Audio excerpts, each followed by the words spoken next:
again, because so much is secret, we don't know for sure what the situation is.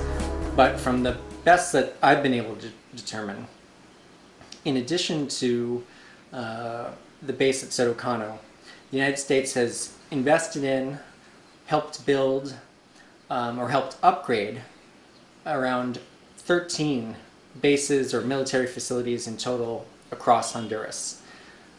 There are the two bases in Caratasca and Guanaja that were already under development before the coup. There were then 3 additional bases that the United States has invested in and was only revealed about a year ago. Bases in Mocoron, Aguacate, a base that was established during the wars in the 1980s, and Puerto Lempira. And that's just the beginning. There are other facilities that the United States has actually had access to for quite many years, and others where the United States has made small investments to upgrade, like in La Venta, to upgrade the facilities for Honduran personnel on the surface. But again, these investments allow the United States access, allow the United States to monitor what the Honduran military is doing, and provide a point of entry, a point of access to potentially increase the U.S. military presence in the future.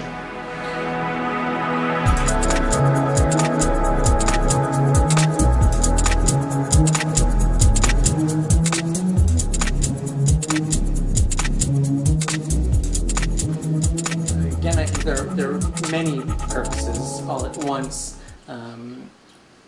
Going back to this, I see the creation of these bases in Honduras and the upgrading of bases in some cases as part of this lily pad strategy. It's the creation of what are often small bases that could be expanded in the future if the United States military deemed it necessary. Bases that are, again, secretive, and I think they have multiple purposes. For one, they allow the United States to increase its military presence in a region. They allow the United States, if they needed a base in the future, to expand what is initially a small facility. Diego Garcia is a perfect example. It started out as what was called an austere communications facility that then grew into a multi-billion-dollar base. Wow.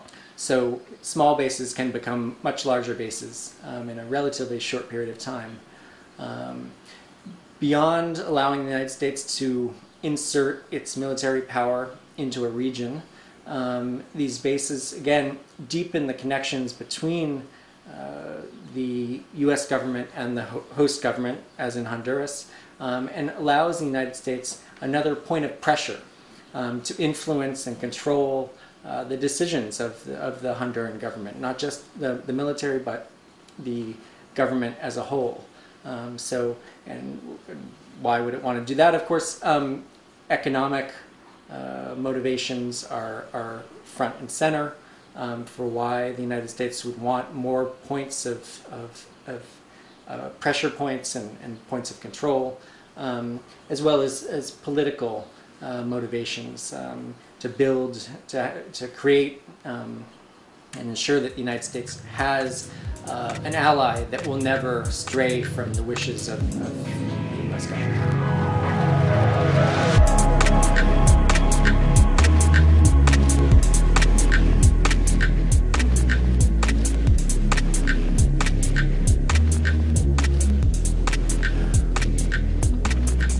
I think what's clear to me is that narco-trafficking, the war on drugs, has always been a convenient excuse for the United States to increase its military presence, to increase funding for the Honduran military, Honduran police, and other militaries and police forces in Latin America. I think there are people in the U.S. government who genuinely believe that they need to fight the war on drugs. It's not all a cynical manipulation to advance U.S. economic interests. But I think U.S. economic interests and interest in maintaining U.S. geopolitical control over Latin America, and for that matter over the world, are primary in understanding why the U.S. has built new bases in Honduras, why the levels of militarization are rising beyond bases, the training, the exercises, other activities. And again, narco-trafficking becomes, along with terrorism, the perfect excuse and justification for increasing the U.S. military presence in a range of ways. I'm encouraged that there are a growing number of people in the United States who are calling into question the war on drugs, a war that's been going on now for 4 decades, and that really has only succeeded in making drugs more plentiful and cheaper in the United States. That has led to thousands and upon thousands of deaths. It's a strategy that is not working, and actually that many members of the U.S. military and the State Department realize at the end of the day is a war that cannot be won. And I'm encouraged that a growing number of people here are questioning the war on drugs and the strategy of just boosting military presence, militarization, military spending as the answer.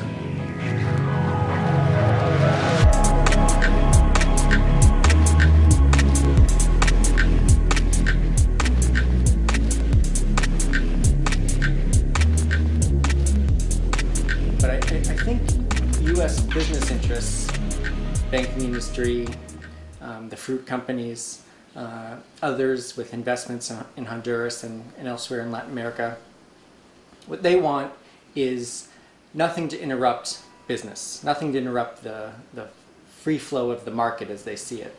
And for them, military bases and a growing U.S. military presence represents security and stability, and allow capitalism and the profit making to continue without any hindrances.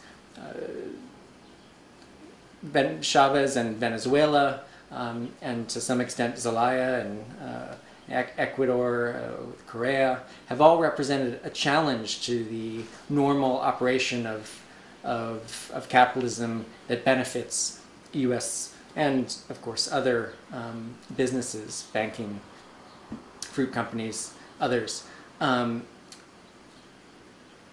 The answer to that challenge for the U.S. government has been to boost the U.S. military presence, in my mind.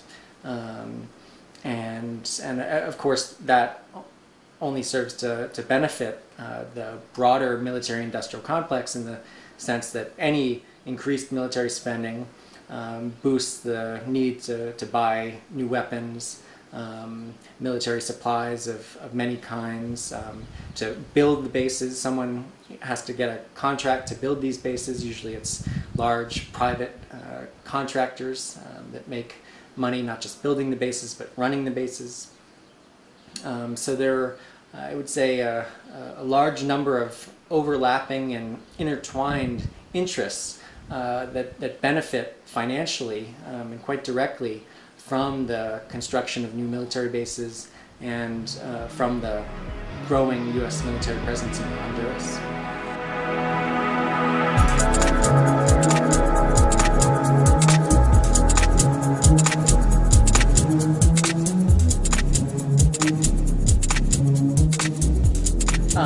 It's very hard to know for sure the full extent of the U.S. military presence in Honduras, because so much is not transparent, so much is secret.